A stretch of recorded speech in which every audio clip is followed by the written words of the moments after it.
Estamos começando mais um Opencast, o seu podcast sobre software livre. Meu nome é Ivan, sou conhecido como Ubunteiro ou Ubunteiro BR. Bom dia, boa tarde, boa noite a todos aí e vamos para mais um episódio do Opencast aí. Antes de começar os assuntos, vamos para o espaço da comunidade.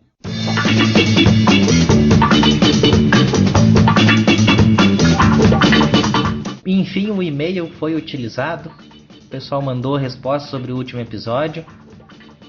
Vamos começar aqui então com o e-mail do Alex Widerman, sei lá, esses sobrenomes estranhos. Desculpa aí, Alex, né, só pra comentar que tem um sobrenome vogal. difícil. Tem um sobrenome difícil aí que fica confuso. O e-mail dele diz o seguinte: Olá Ivan, gostaria de parabenizar primeiramente pelo Opencast e dizer algumas coisas importantes com minha opinião de leigo. As contribuições do Windows ao Linux não deveriam nem constar em qualquer lista, pois em sua maioria, e talvez até mesmo todos, se veem ao suporte Linux do Hyper-V. Isto não contribui em nada, pois o mesmo apenas está tentando melhorar seu próprio serviço. Eu concordo plenamente quanto a isso. Sobre o Flash, cá entre nós, ele já está em com seus dias contados, HTML5 está por aí.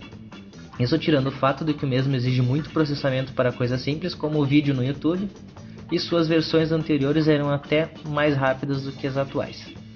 Quanto ao Unity, ainda não sou partidário do mesmo, pois na minha humilde opinião, não passa de uma espécie de fork do GNOME.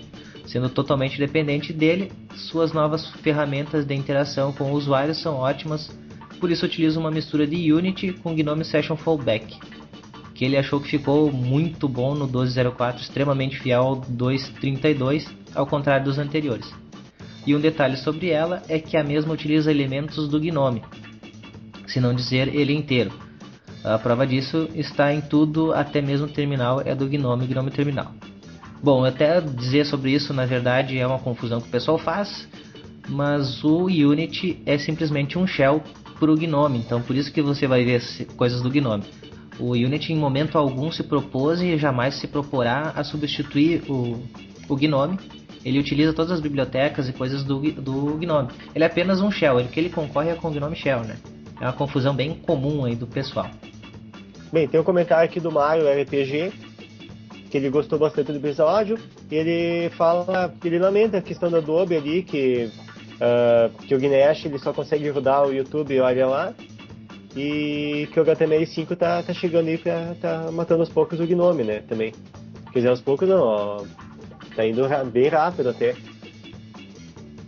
E questão do Android, que ele admite que o Google realmente deveria licenciar o Java Mobile para ficar legalizado, mas que o Google, ele admira a questão do Google assim, que dane-se, vamos, me processe. O Google tá assim, me processe, vamos ver o que dá. Até tem novidades nesse caso do Google e da Oracle, né? Pois é, tô meio por fora, o que tá acontecendo? Na verdade, foi quase um ganho de causa aí já da Google, porque foram encontradas apenas 9 linhas que seriam, digamos, plágio. E isso daria pois um valor aí cai irrisório. naquela questão de reescrever o código, né? Sim, e seria um valor tipo 120 mil, coisa assim. É uma coisa bem ridícula o valor que a Oracle vai ganhar. Se tivesse aceitado aquele valor que o Google tinha oferecido, estava no lucro, né? Agora vai acabar quase perdendo a ação. O valor que eles vão ganhar seria como se tivesse perdido. Na verdade, o seria mais interessante despender a Oracle e a Sun ali, os caras botar mais empenho em questão assim, vamos então fazer uma coisa que seja compatível para todo mundo. Então, em vez de ficar brigando, por que o Java que está dentro do Android ele é diferente? Então, por que não foca em questão de tentar fazer um produto que seja compatível com poder rodar aplicativo no Android em outras plataformas também? Discussão, depois quando eu terminar esse julgamento a gente volta a falar daí com as definições finais realmente, né? Mas é bom dizer que o juiz que está com o caso, ele disse que ele também é programador nas horas vagas, então ficou difícil da Oracle também argumentar, porque ele tem ideia do que ele está vendo ali, né? Não é um leigo total. Ainda na questão do comentário do Mario RPG, ele fala no penúltimo parágrafo ali. Acredito que a maioria dos programadores Java vão passar para plataformas concorrentes. Não sei exatamente, mas talvez o Windows Phone terá Java, quem sabe, né? Criando um buraco grande no Android e o Linux em geral. Uma pena essa parada, viu? Mas ele diz ali que ele gostou bastante do podcast. Pois é, essa questão do Windows Phone ele ter Java, não sei como é que fica. Até outro dia eu estava questionando o pessoal assim que desenvolve se por exemplo, até o Windows Phone eu não sei, mas o Android ele tem um Java por baixo, um bytecode. Eu estava questionando se o iPhone ele tem uma espécie de bytecode, seja Java, seja qualquer outra coisa, para poder agregar, para eu ter um degrau menor. O Newton, de 18 anos, de Guarulhos, São Paulo. Até pessoal, se você mandar e-mail, manda nesse formato aí, diz o nome, a idade, de onde que é. Se quiser a profissão também, ajuda bastante a gente. Então o Newton, ele disse: bom dia, Ivan e todos da equipe do Opencast. Gostaria de fazer 2 perguntas à equipe no que se refere à interface gráfica do Ubuntu. Ele: calma, não vou crucificar ninguém, muito menos falar mal do Unity do Ubuntu. E um outro fator.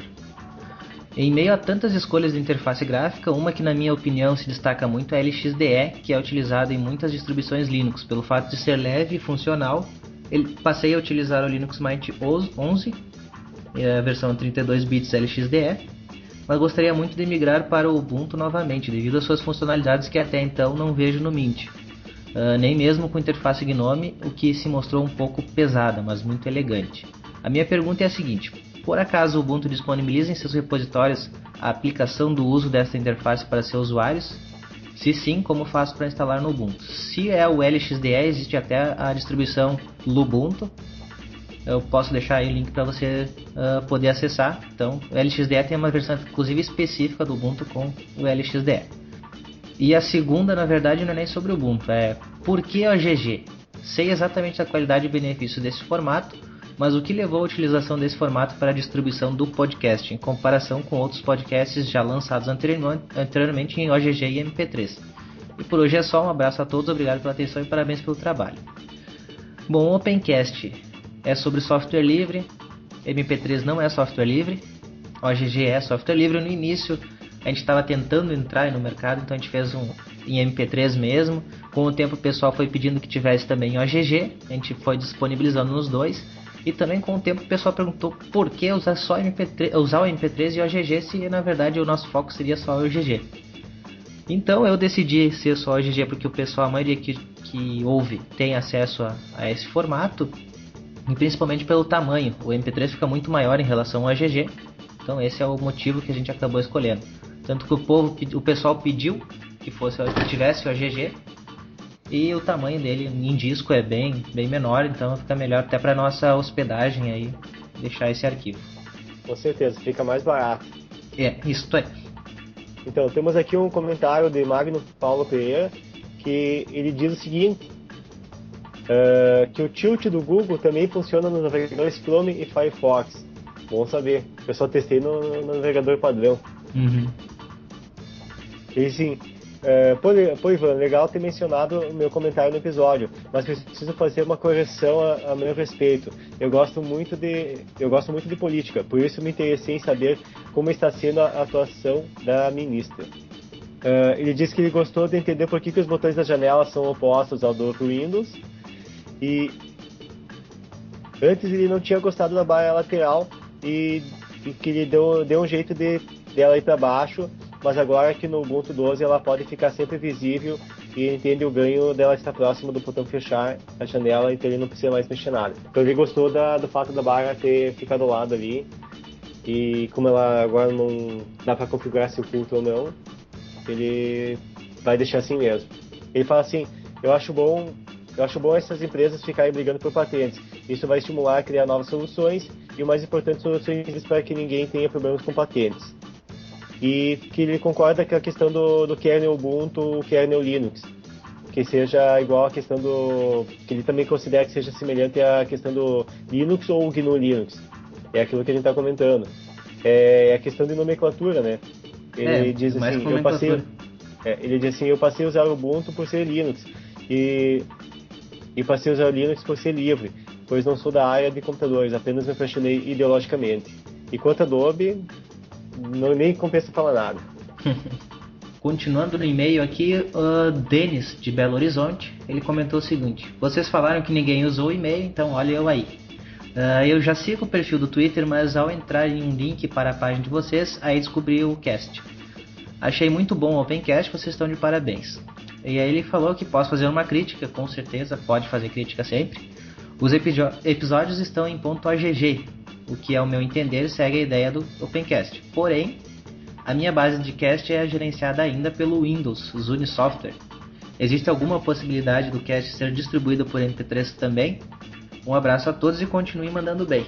Respondendo, eu acredito que é quase um caminho sem volta, mas quem sabe a gente volte a botar em MP3. Aí vai depender se realmente o feedback do pessoal aí for bastante gente pedindo, a gente pode mudar. Não vou dizer que a gente vai sempre ficar de um jeito, porque quem manda aqui no Opencast são vocês aí que estão ouvindo. Se for consenso que deve ser os dois formatos, a gente dá um jeito e bota os dois formatos. Mas por enquanto, até esse episódio vai continuar sendo em OGG somente. Tem aqui o comentário do Flávio Samad, que ele parabeniza pela iniciativa do podcast. Ele diz assim: sei que a comunidade Ubuntu e o número de usuários ainda vai crescer muito, e esse tipo de iniciativa faz toda a diferença para nós, que estamos começando e nos sentindo sozinhos nesse processo. E que o Ubuntu cada dia está melhor, que ele testou versões anteriores e não tinha se adaptado. E a partir da versão 11.10, ele se rendeu ao Ubuntu e está usando só o Ubuntu agora. E tem outro que só está escrito como Flávio, não sei se é o mesmo Flávio ou se é outra pessoa. Ele disse que o projeto Ubuntu ele vem crescendo muito nos últimos anos e que aprendeu muito com a gente ao longo desses últimos episódios aí, dos episódios do Pencast. Ele disse que a busca por conhecimento acerca do Ubuntu ainda é bem solitária, pois onde mora ele não tem outras pessoas não conhece outras pessoas que se interessem por Linux, e nem mesmo os técnicos de informática que apenas dominam o Windows para atender a demanda única dos usuários. Bem, isso aí a questão é a internet, né?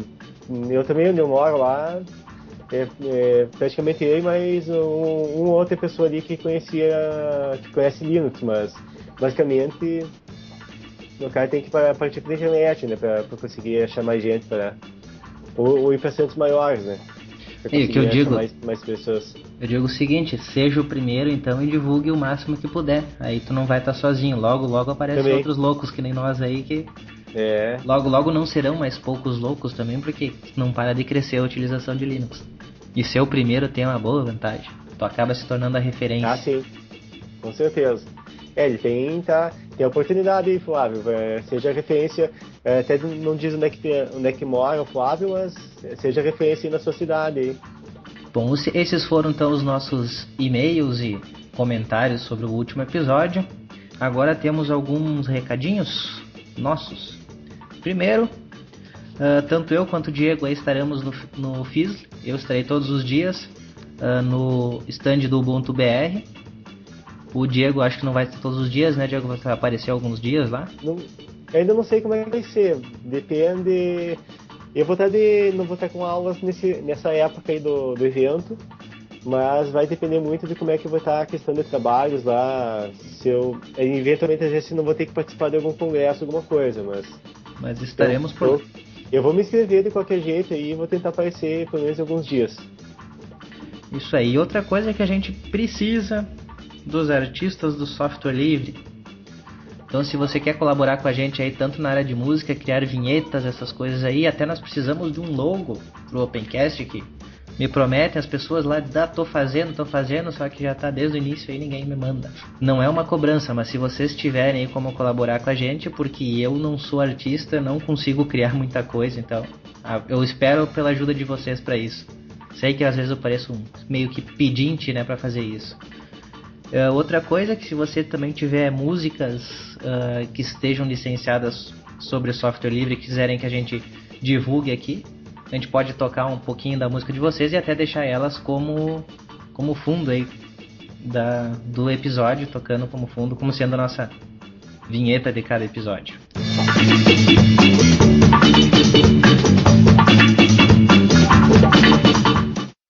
When I fall in love, I get dizzy.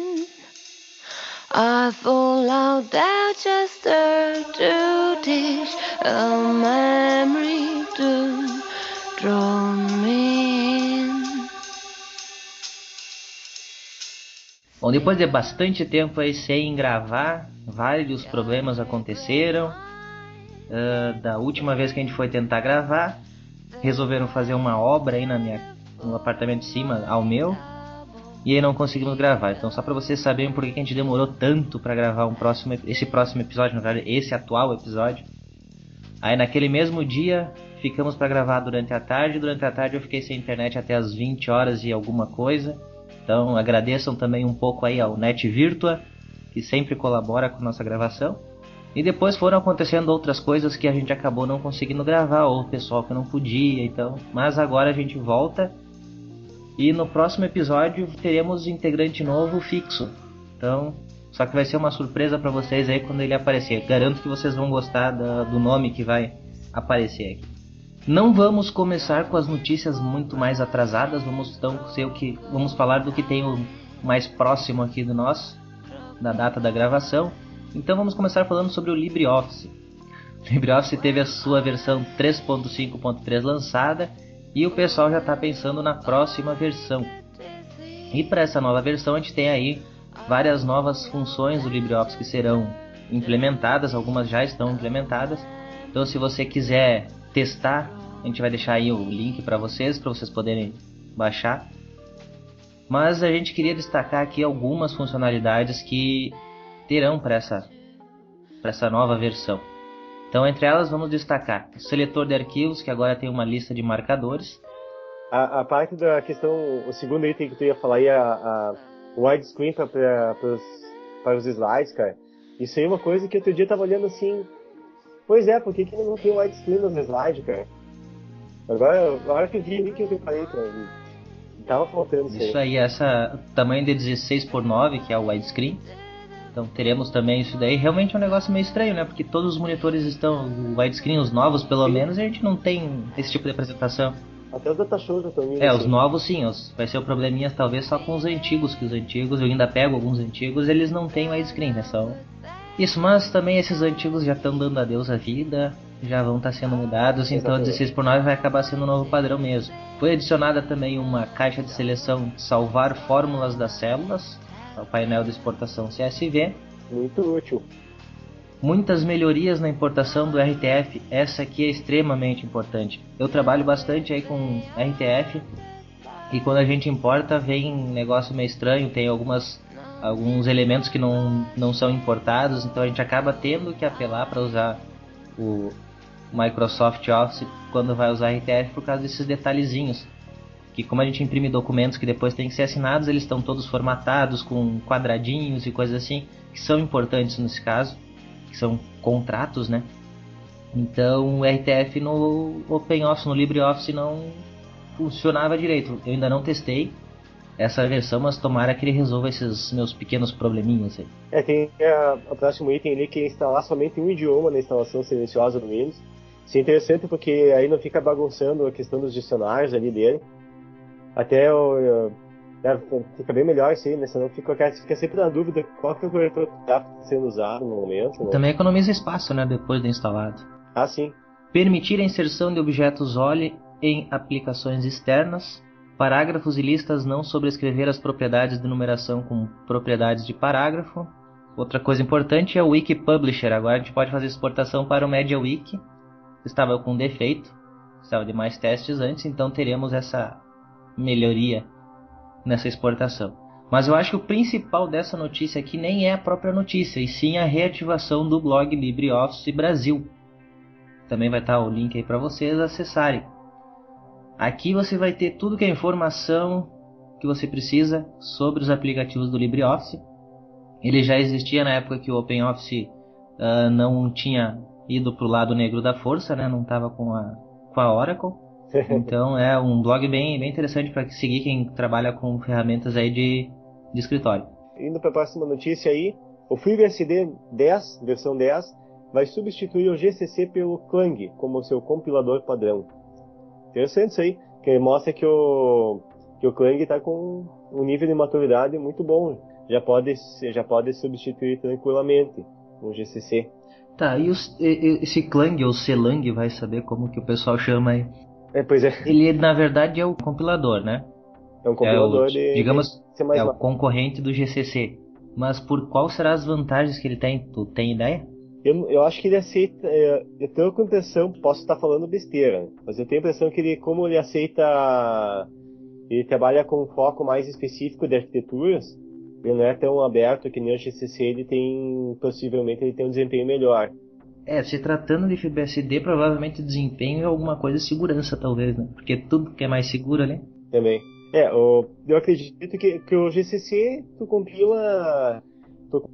usa o GCC para compilar para um zilhão de plataformas de arquiteturas computacionais, e o Clang ele deve ser um pouco mais restrito. Então, pelo fato de ser mais restrito, o mecanismo dele deve ser melhor, deve conseguir gerar um código de menor tamanho e mais otimizado em questão de desempenho. Então, na verdade, fica aí o pedido, pessoal que usa FreeBSD e que nos ouve aí, porque nós dois aqui em FreeBSD, né, eu acredito que também tu, né, Diego, em BSD a gente é meio leigo, né? Sim, até no Linux, porque eu acredito que seja possível instalar no Linux. Provavelmente, mas o pessoal que já sabe aí, que já tá mais por dentro aí, nos informe, nos diga qual que é a grande diferença para que eles usarem não o GCC e sim o Clang. Ah, sim. Até a questão de como é que ele aceita... eu ia chamar de add-ons, assim, mas... bibliotecas? Agregações de... Bibliotecas, não é nem as bibliotecas, você está tipo um OpenMP, um MPI, como é que ele vai trabalhar com essas outras questões? Quer dizer, o MPI, o próprio MPI chama o compilador, né? Mas o OpenMP que tem dentro do compilador, tu tem o parâmetrozinho para tu compilar em paralelo, né? Então, eu não sei como é que fica essa questão ali, como é que ele está nessa questão de padrões. Mas seria interessante se alguém souber dizer pra gente aí como é que funciona. Eu tô lendo aqui a matéria em inglês. Ele realmente tem algum problema aí com as CPUs obscuras, como diz no texto. CPUs obscuras. De arquiteturas obscuras. E outras plataformas, exatamente comparado com o GCC, né? Mas a maioria dos pacotes Debian ele consegue compilar. Sim. A questão de arquitetura obscura, ele vai pegar ali... O cara vai compilar para um processador alfa. Um processador MIPS não, o MIPS é barbadinho, né? O MIPS é o feijão com arroz dos processadores.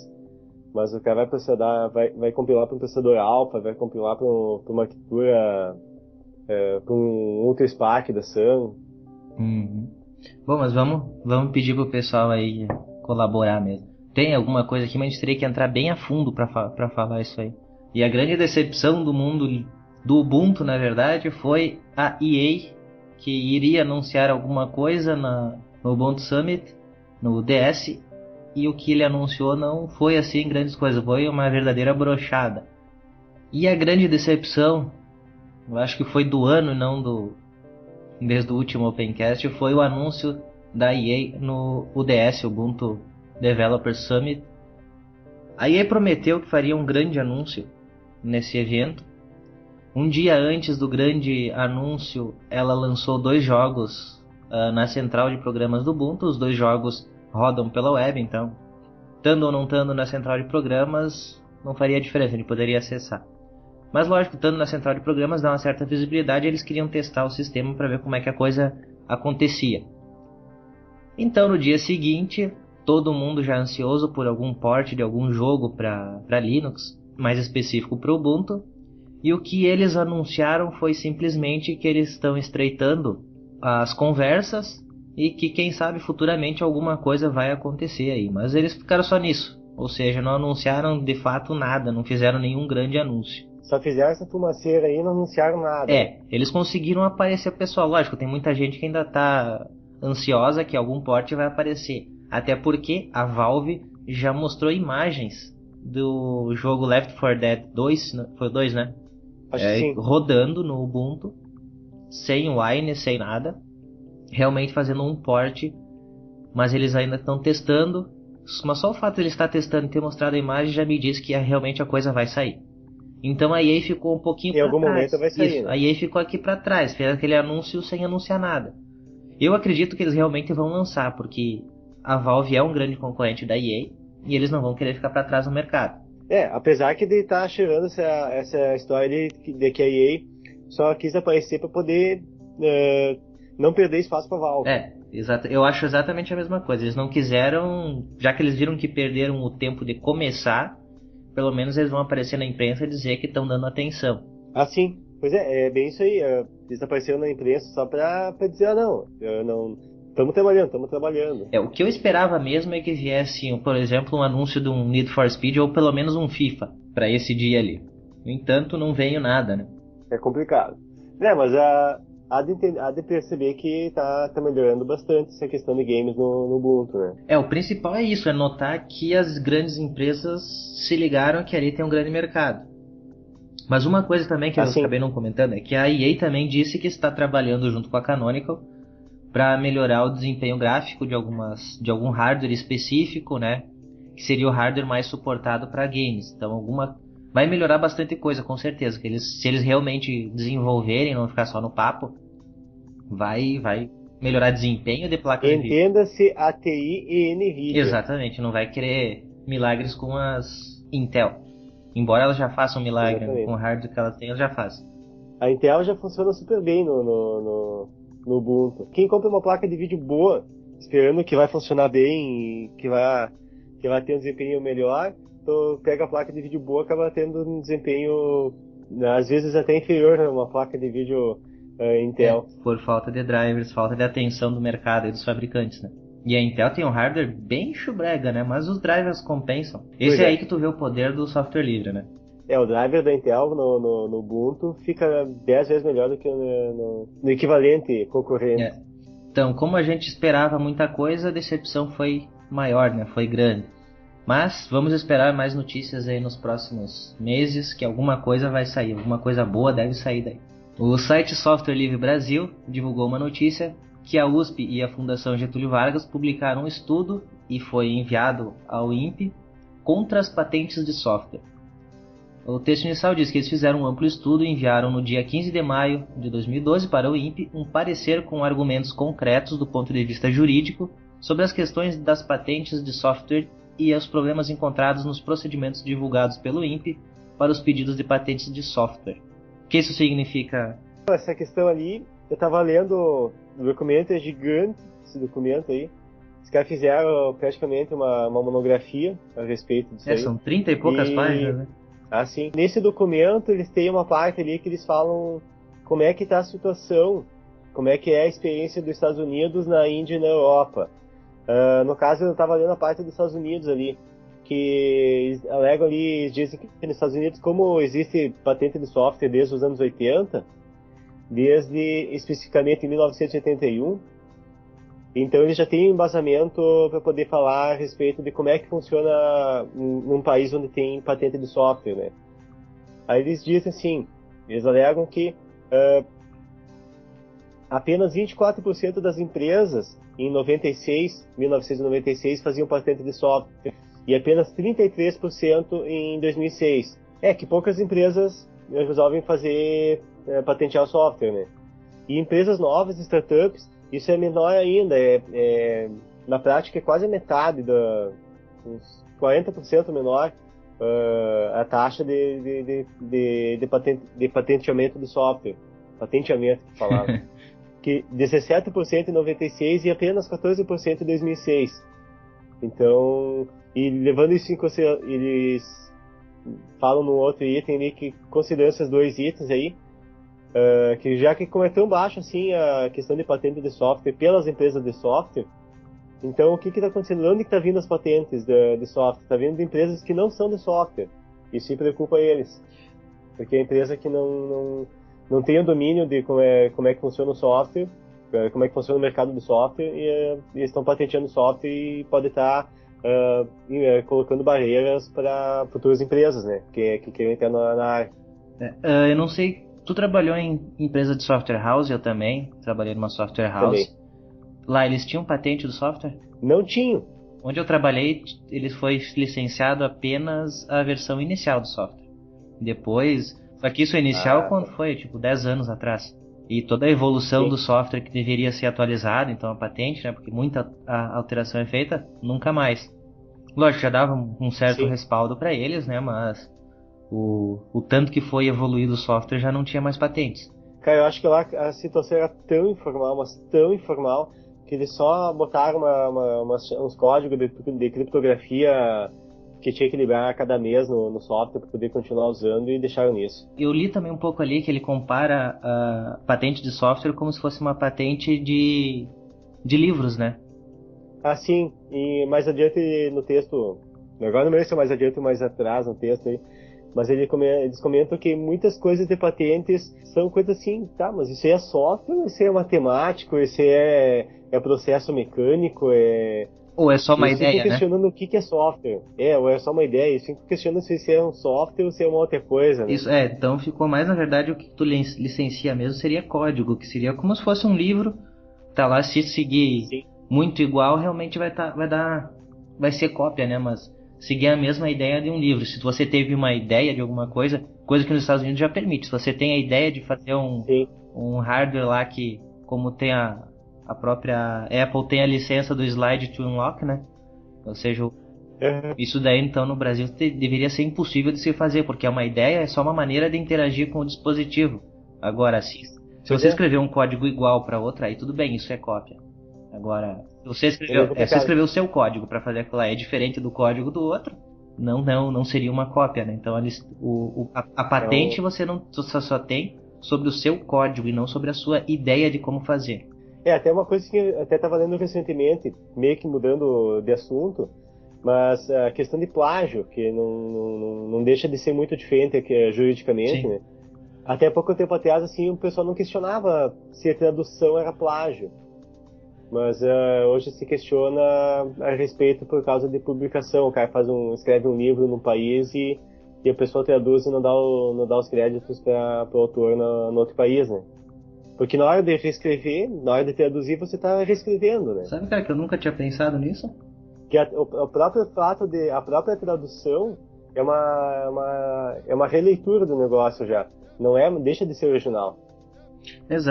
É como tu reescrever um código em outra linguagem.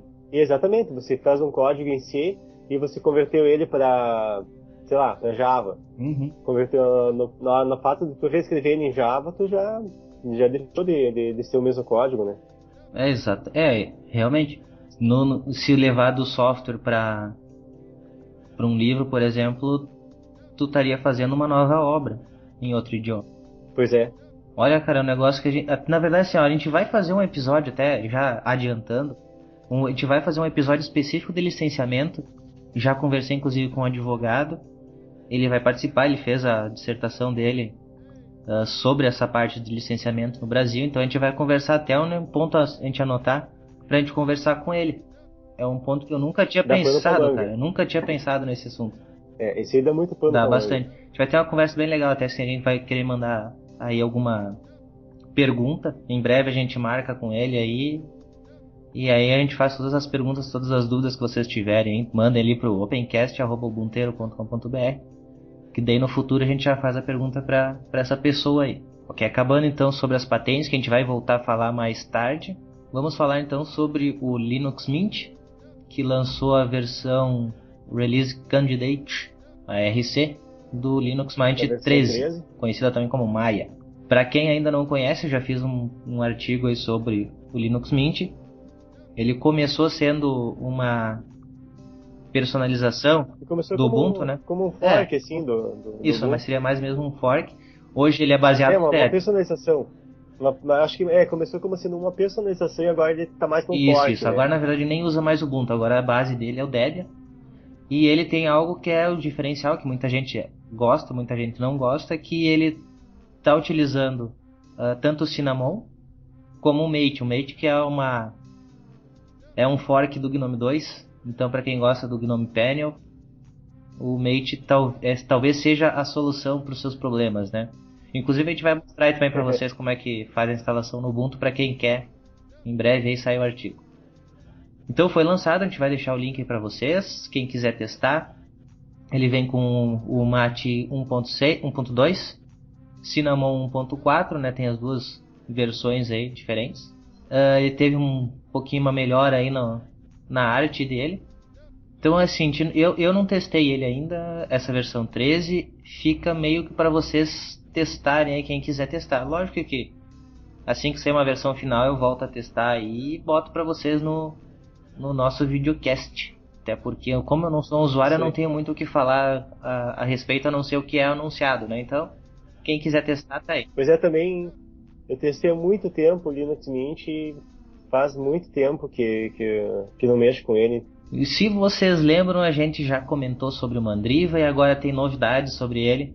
Eu disse que ia acabar morrendo. Tava subindo no telhado. Já tava quase indo. Tava na UTI quase desligando os equipamentos, né?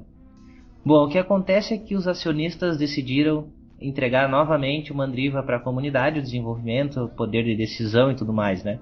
Aí eu pergunto de novo, vai dar certo? A comunidade eu vi que já se animou, né? Deus.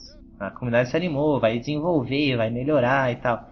Só que eu continuo achando que vai acontecer a mesma coisa, que sem querer gorar ninguém aí, sem querer ser contra. Tomara que dê certo, tomara que a Mandriva continue crescendo. Mas eu acho que vai acontecer a mesma coisa que aconteceu com a distribuição brasileira Kurumin. Vai por um tempo ali, se mantém, o pessoal continua animado, mas como não tem aquele dinheiro, não tem aquela empresa que ganha dinheiro com isso, então acaba assim, se entusiasmando e botando mais dinheiro, né? Vai acabar... Eu ia fazer exatamente esse exemplo do Kurumin. Vai acabar terminando igual. Mas isso é a minha opinião pessoal. Espero que eu esteja errado e que a coisa não siga nesse caminho, né? Pois é, tomara que dê certo aí, né? A gente torce, até porque nós aqui utilizamos já no caso ainda o Conectivo, né? Eu até o Mandriva cheguei a usar uma época, tentei instalar ele, mas aí a gente, quando o cara, a primeira versão do Linux que o cara que usou, né? Então tá ali o descendente direto dessa primeira versão, o cara ainda tem um apego, assim, o cara tem aquela vontade de tomar que continue funcionando, que continue nativo o negócio. Se for pela minha experiência, eu já não iria querer que continuasse. Porque a minha experiência com o Mandriva não foi nada boa, né? Mas no caso o Conectivo ainda, né? Não, o meu foi com o Mandriva mesmo. Com o Conectivo, lógico. O Conectivo eu tive antes, trabalhei bastante com o Conectivo no início. Não foi na verdade o Conectivo foi a primeira distribuição que eu usei. Mas o Mandriva eu tive bastante problemas. Ele era instalado em alguns servidores, né? Mas era com os serviços que eu utilizava que ele não se tratava muito bem ali. Mesmo assim, eu continuo querendo que enquanto mais distribuições tiver, melhor. Ao contrário do que alguns dizem, né? Que enquanto mais distribuição, mais confuso. Eu já sou ao contrário, eu acho que quanto mais, melhor.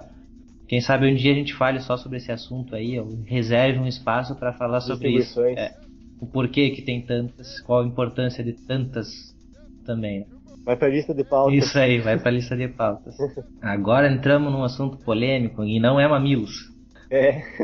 Bom, a Câmara aprovou um projeto que torna crime invasão de computadores. É mais um daquela que a gente já comentou em outro episódio. Pra quê? Não é invasão de privacidade isso? A lei já não existe? É complicado. É aquele negócio, eles precisam fazer aparecer que eles aprovaram uma lei assim, eu aprovei uma lei assado. E acabam criando leis que na verdade são simplesmente as mesmas leis com nome diferente, com palavras diferentes. Mas por que a gente está falando disso aqui? Quando foi ao ar uma matéria do Fantástico, eles mostraram alguns CDs do Ubuntu do pessoal que invadiu. Então, até o pessoal falando, pronto, vão ferrar agora com Linux, vão dizer que a culpa é do pessoal que usa Linux e tal, né? Que seria um lobby da Microsoft. Eu encarei de uma maneira até diferente isso. Agora, todo mundo que quiser ser hacker, né, que é o termo errado, vai querer usar o Ubuntu, porque violar os caras conseguiram. Lógico, os caras que fizeram isso aí foram os mais amadores do possível, né? É aquele cara que pegou uma receita de bolo de como fazer e fez lá e tava tranquilo achando que não ia ser pego. O mais bizarro é você ver assim, a polícia chega assim na casa do cara assim, não, fui eu mesmo, sim, assim, que fez. Esse cara é muito bom. Assim, mas as fotos vieram lá de tal lugar. Grande coisa, né? Mas então é isso, o pessoal aí acabou tendo uma visibilidade do Ubuntu, tá certo que foi a versão 5.10, pelo que eu vi na capa lá, parecia ser a 5.10. Ou seja, no mês 10 do ano 2005, é uma bem antiga. Ó, o pessoal lá, eles deram quase que destaque pra aquele monte de CD do Ubuntu na cama do cara, né? Ah, eles viram sim, isso aí é diferente, vamos É, ver. É isso aí, esse aí que é o É, culpado. como se fosse dali que ele tirou os programas pra conseguir acessar o e-mail dela, né? Ah, sim. Aquela coisa, né? Até tinha escutado no outro podcast aí que, tu não quer ter informação que vaze, cara. Tem uma solução bem interessante para tu não quer que uma foto vaze, não bota foto. Exatamente, né? O mais simples. Se tu bateu a foto desse tipo, tá, corre o risco de vazar. Isso não é coisa da informática, É. né? Se tu fosse antigamente, tu Não, ia é Murphy. e outro, tu ia revelar aquelas fotos, e daí? O cara que tá lá faz uma cópia pra ele, o cara do estúdio faz uma cópia pra ele e Sim. pronto. É bem simples o Sim. negócio. Não, e aquela coisa, tá no celular, e se alguém rouba o celular Ou nem precisa roubar, se alguém pega o celular pra dar uma olhada e vai olhar as fotos. também. Tu deixa o celular pra alguém olhar uma mensagem que tu recebeu, que foi tu que falou, olha essa mensagem, o cara começa a olhar tuas fotos. Pronto. Sim. E se até agora fazer um. Agora tu me deu pano pra manga aí pra fazer um gancho com uma notícia que não, a princípio não tem nada a ver com isso aí. Mas os caras lançaram um drive de SSD que tinha um botão de autodestruição nesse drive, né? É. Aí, pra que um botão de autodestruição no drive, assim? Pra que se tem métodos de criptografia que dá pra dar 1 zilhão de bits de criptografia? Isso também, né? Segundo o autor do artigo desse SSD ali, cara, a Alemanha nazista também tinha um sistema de criptografia invencível durante a Segunda Guerra Mundial. Só não levar em consideração que tinha um matemático muito bom do teu lado que conseguiu quebrar. Voltando ao UDS, o pessoal acabou comentando lá sobre um possível sabor, um flavor do Ubuntu com o GNOME instalado completo, com as bibliotecas completas e não só as que são compatíveis com o Unity. Estão rodando o GNOME 3 com o GNOME Shell. Não tem um nome para isso e também está em discussão, né? Não vai dizer aí por aí que já está definido. É apenas uma discussão, provavelmente exista para os amantes do GNOME Shell uma distribuição Ubuntu, digamos que oficial, rodando o GNOME Shell. Inclusive algumas sugestões de nomes ali bizarras, cara. Gnome do Ubuntu. O pessoal dá asas à imaginação nessas horas, né? Uhum. Até tem qual foi a discussão aqui no DS, depois eu passo o link para quem quiser ver. Para ver essa discussão, o pessoal vai ter que ter uma conta no Launchpad, senão não consegue ver todas as notas que foram, tudo que foi anotado ali, né? Tem tudo que vai conter, o Evolution, no caso, como cliente de e-mail, essas coisas assim, mas tem mais detalhes para se ver ali. Os nomes aqui que eu tenho, cara, a respeito dessa notícia. Gnobuntu, Gnomebuntu, Gnome OS, Gnome Ubuntu, Ubuntu Gnome, UbGnome, nossa, tem tudo, né? Ubuntu Shell, Gnubuntu, Ubuntu Shell, Gnobuntu. Nossa, que é pronunciado New Ubuntu, não tem nada a ver, mas tudo bem. Em inglês teria, a pronúncia teria, né? G-Ubuntu não pode ser, né? Até porque o Google tem já o Ubuntu, ficaria a mesma pronúncia. Então tem bastante nomes ali, tem coisa bizarra aí pra... Então tá, quem gosta aí do GNOME Shell e gosta do Ubuntu, torça pra que eles façam isso. Eu vou torcer pra não fazer. Fazer uma sugestão de nome aí, tinha que ser Shell do Ubuntu. Shell do Ubuntu. Também. Sheldon. Eu queria fazer o Sheldon, o Ubuntu. Que é só os Sheldon na vida que querem o GNOME Shell aí. Tem gente que gosta, né? Então vamos sem pestanejar, vamos para a próxima notícia. Que agora sim, tudo o que você queria saber sobre o Ubuntu 12.10. Continuando no DS, algumas coisas já foram discutidas também para o que vai ter no 12.10. Também foi mostrado aí algumas coisas sobre um hardware da Canonical, que é um switch VGA. É um aparelho que serve para te conectar mais de um monitor, numa mesma saída VGA do computador, e você então seleciona qual que você vai usar, qual monitor que você vai usar. Isso então foi definido lá, que na verdade foi lançado, né? O aparelhinho, o protótipo. Uhum. Ou se não chega... já tinha em cima da mesa ali o aparelhinho pronto ali, um protótipo. Isso, mas o que vem do sistema mesmo, quais são as novidades previstas para o 12.10? são relativos tanto ao desktop, TV e os softwares padrões do Ubuntu. No quesito desktop, as mudanças vão um pouco além do pacote de ícones que já estão sendo redesenhados. O principal, eu acredito, que é o Unity 2D não vir instalado por padrão. Então, a promessa é que o Unity 3D passe a rodar em máquinas mais lentas. Só que aí para mim vem aquela preocupação que eu venho falando já tanto no Twitter, no Facebook, que é o pessoal relativo à acessibilidade. Que hoje o Unity 2D é o mais acessível, o Unity 3D já não funciona tudo. Eu acredito que essa questão da acessibilidade, ela seja, aos poucos, ela seja corrigida no GNOME 3D. Essa é a minha preocupação. Tudo bem mudar para 3D. No Unity 3D. Até eles prometem fazer uma implementação do driver LLVM Pipe, que daí faria com que placas que não têm aceleração 3D conseguissem rodar o Unity 3D. Só que sem essas implementações, até porque que eu digo assim, ó, o pessoal que tem o Linux acessível, por exemplo, que é o projeto que eu sempre falo, o pessoal tem deficiência visual. Então, para que me serve aquele monte de efeito? Para eles não serve para nada. Então, o Unity 2D seria mais que o suficiente. Só que então quer botar aquele monte de efeito? Tranquilo. Agora vai funcionar tudo, vai ler a tela direitinho. Essa é a preocupação que eu tenho maior agora quanto a retirada do Unity 2D da instalação padrão. Lógico, tem como instalar o Unity 2D depois, né? Mas aí seria um passo a mais.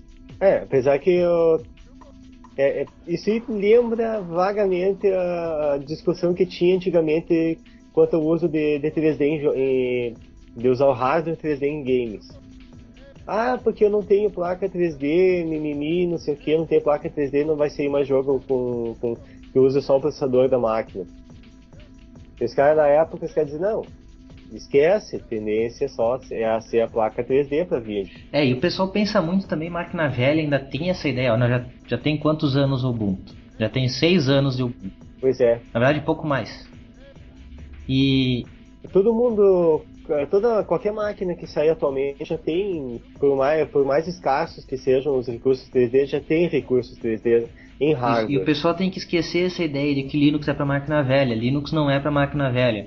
Os Linux está saindo para máquina atual. Existem algumas opções para máquinas antigas, mas ele não é feito para isso. O pessoal tem que botar na cabeça de uma vez por todas isso. É uma interface nova, é uma interface moderna, não é coisa para computador antigo. A interface é para ser nova, né? Não é para ficar eu ainda quero utilizar o meu Pentium 100, cara. Isso aí, tu escuta toda hora, né? Se tu quer usar o teu Pentium 100, procura uma distribuição específica. O da época, né? Na época do teu Pentium 100. Pois é, eu tinha um Pentium 200, cara, é até mais poderoso. Mas eu quero usar no Pentium 100, cara. Então vai procurar uma distribuição modo texto. Aproveita para aprender a usar modo texto numa distribuição. Pega uma máquina dessa. Isso, não tenta fazer mimimi com que não tem que fazer mimimi.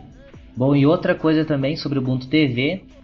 Sobre o Ubuntu TV, o Ubuntu TV também vai abandonar o Unity 3D.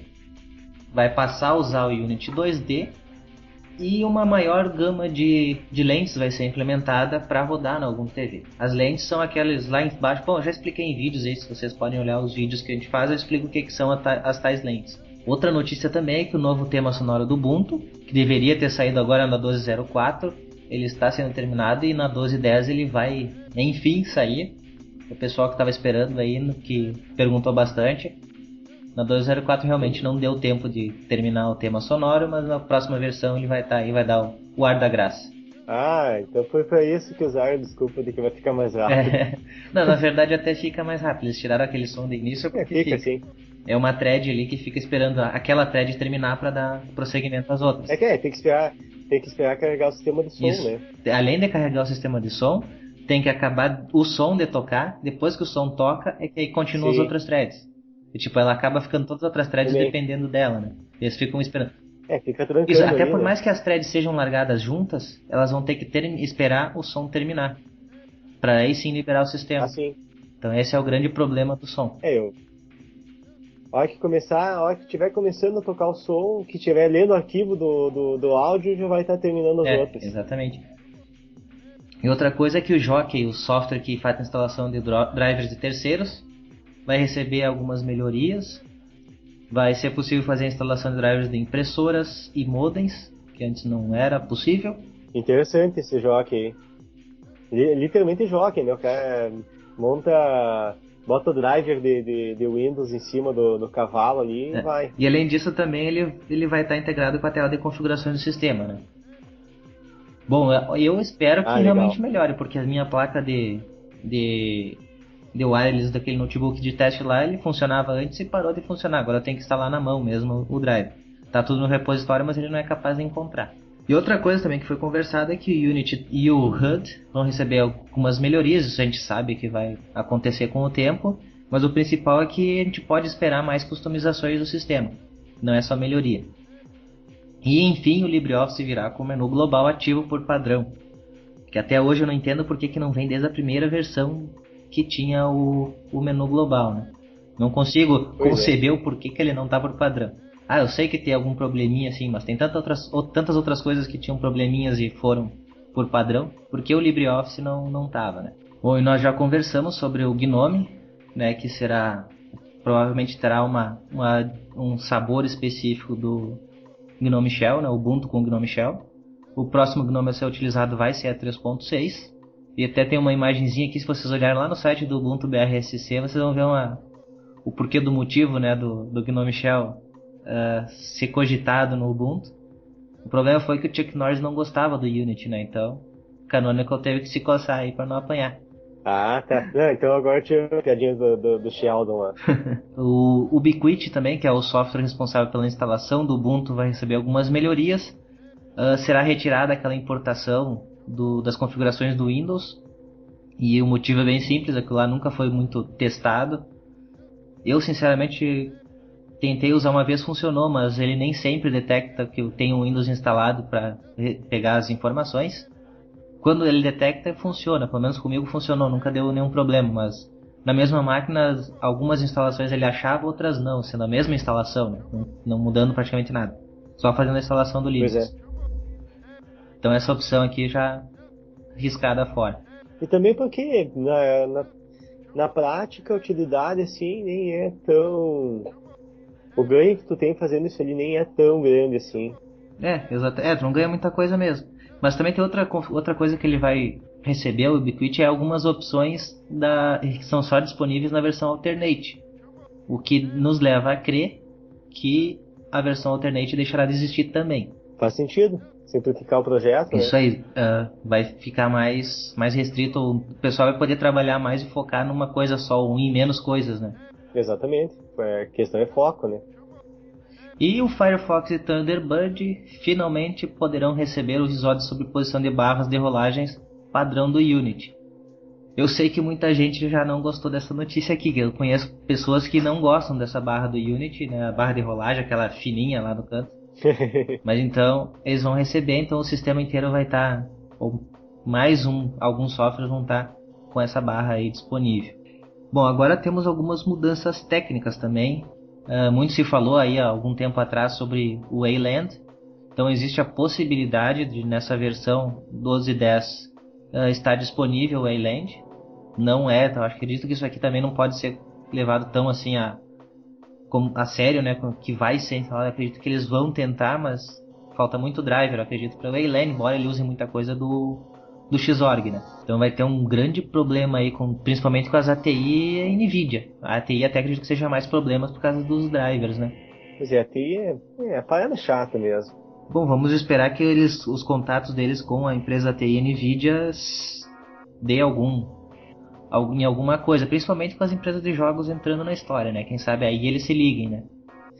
Que agora a partir do momento que tem uma empresa de games ali participando, os caras vão ter que se coçar. Isso, né? Essa é até, eu acho que a melhor parte da EA tá dizendo que tá trabalhando junto aos fornecedores. Que quem sabe realmente o Wayland entre. Botar pressão, isso aí, né? Até porque a EA tem contratos de parceria com a NVIDIA. A TI eu não tenho certeza, mas a NVIDIA, tu vê vários jogos da EA lá, eles recomendando a NVIDIA. Então, Isso eles têm o poder de pressionar, né? O kernel utilizado vai ser o 3.5, até porque então vai utilizar o 3.6, né? A 3.5 é a versão estável, a 3.6 vai ser a versão final desse kernel, então eles vão trabalhar em cima desse versionamento aí. O Compis não vai mais usar o OpenGL 2, vai ser portado então para o OpenGL ES, que é um gerenciador de janelas criado com foco no mundo mobile. Então isso aí, olha que está vindo aí tanto o Ubuntu Phone quanto o Ubuntu Tablet, então podemos esperar coisas desse gênero aí.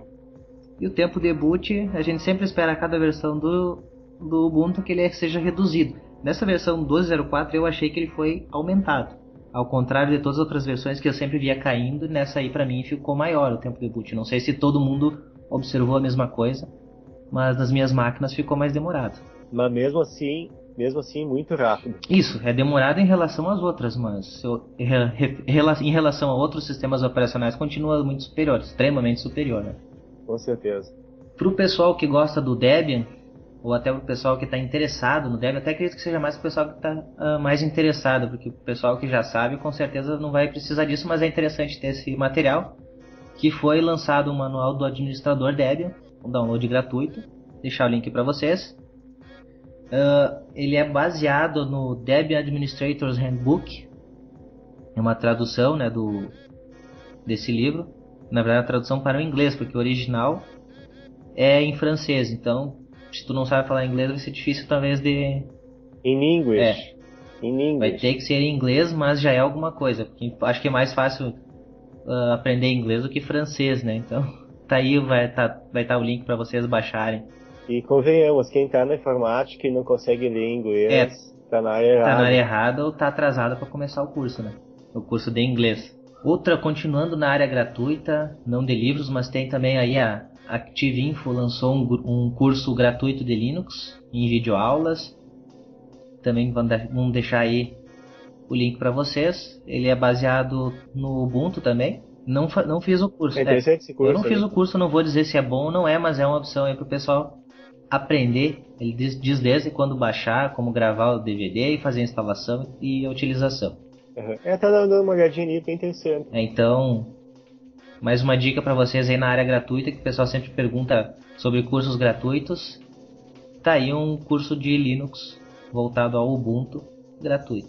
E agora, para finalizar, vamos sair um pouco das notícias e vamos falar sobre um artigo que foi escrito no site Ubuntu BRSC, que foi chamado de Papo de Boteco, e acho que a gente vai até seguir esse tipo de coisa aqui, quem sabe para os próximos episódios, né, Diego? É uma boa, né? Fazer algumas discussões assim. Então hoje nós vamos falar exatamente sobre o que foi falado no Ubuntu BRSC, que é: você defende o Linux? E aí, Diego, tu defende? Defendo, com certeza. Tá, mas em que ocasiões tu defende? É mais fácil dizer as ocasiões que eu não defendo, que é a única parte que ele fica deixa em aberto é a parte de games. Eu digo assim, cara, até deixar bem claro, defender não quer dizer que tu vai indicar pra tudo. E nem toda hora tu vai virar um fanboy e dizer que Linux é a única coisa boa que existe, né? Eu também faço isso, até porque eu palestro sobre Ubuntu, então por que eu não vou defender Linux? Mas sempre que a pessoa faz exatamente como tu disse, a pessoa vem falar: não, mas eu só jogo. Se tu só joga, teu lugar é outro, realmente não é Linux por enquanto. Se for jogos casuais, com certeza. Agora, se tu quer jogar aqueles jogos que são a última moda, o último lançamento, realmente fica difícil pra... Jogos mainstream, jogos hardcore, isso daí fica realmente difícil de acompanhar por enquanto, porque as empresas não lançam isso para Ubuntu, aí tem que emular com Wine, então eu nem recomendo mesmo. Quando fazem a pergunta para mim, né, se Linux é para esse tipo de pessoas, eu falo que não. Até uns tempos atrás eu dizia que o Linux também não era para quem trabalhava na área de engenharia, porque as ferramentas CAD não eram tão boas, mas esse quadro já mudou. Hoje as ferramentas CAD para Linux já estão muito boas. Isso falado por engenheiros, não é falado por mim, né? Então agora eu estou defendendo em mais casos. Eu acho que o único caso que eu não defendo é exatamente para jogos. Mas também não entra assim, se o cara tá bem loucão dizendo que Windows é isso, Mac é aquilo, beleza, eu deixo a pessoa com a ideia dela, fique feliz, seja feliz com a sua ideia. Então os casos que eu defendo são bem mais específicos mesmo. Eu sei que a pessoa vai estar interessada em usar, tá interessada em testar, aí eu faço. Agora não vou perder meu tempo, né? Assim, até vou te dizer uma coisa. Ferramenta a CAD, inclusive a gente tem uma ferramenta que a gente usa ali na Works para desenvolvimento de circuito integrado, que essa ferramenta, ela está no servidor Solaris ali, que é então ela é basicamente uma ferramenta que funciona em Linux. Sim. Né? E ela funciona melhor em Linux do que em Windows ou em Mac até. No caso, se fosse comprar Windows, Linux e Mac, o Windows ele fica em último lugar para tu conseguir acessar essa ferramenta. E outra coisa também, aí para defender Linux, eu defendo quando também tem alguma atrocidade, não é gratuitamente, assim, simplesmente o cara falou, aí eu amo Windows, eu amo Mac, que eu vou me meter na conversa. Agora, se a pessoa começar a falar mal do Linux e falar atrocidades, tem muitas atrocidades, por exemplo, o cara vai me inventar de falar que Linux é só terminal, aí realmente eu vou me meter, né? Tá bom. Isso tem muito ainda, então nessas horas eu acabo me metendo, ou quando eu sou chamado à conversa, ou quando eu ouço alguma coisa assim muito grotesca, né? Aí eu defendo mesmo. Quando pisa no calcanhar, quando ofende, né? Exatamente. Mas é lógico, eu também defendo e sem reconhecer tanto as qualidades e sem reconhecer quando tem defeitos. Eu sei que tem casos e casos, né? Como eu disse antes, para jogos não vai rolar. E tem alguns casos específicos, alguns softwares específicos que eu não vou defender. Eu vou dizer pro cara, não, realmente, se tu usa isso daí, é só isso daí.